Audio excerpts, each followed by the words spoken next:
The Redmi Note 5 Pro is a very attractive handset for the price range that also brings in a host of different security features such as fingerprint scanner and face unlock. The Mi 6X is expected to come to India under the Mi A2 branding and also packs in similar security features.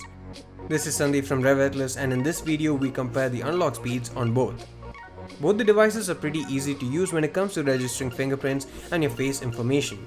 Face information is limited to 1 and just requires you to position your head within the frame and stay still. You can add up to 5 different fingerprints on each phone.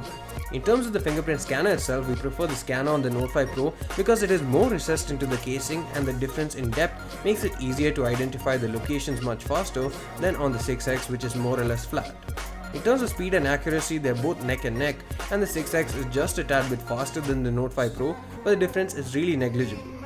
We also compared the face unlock speed side by side, and we found the 6X to be much faster as well as more accurate. It seems as Xiaomi has decreased the animations and also did some optimization with the 6X. Hopefully the Note 5 Pro will also get faster further with software updates. It's a bit tough to show the face unlock side by side, but here's a quick look to see how they perform. There's also an option to unlock the phone with your face whenever the screen lights up for notifications, but that will result in additional battery drain. That's it for this video guys, thanks for watching, see you again in the next one.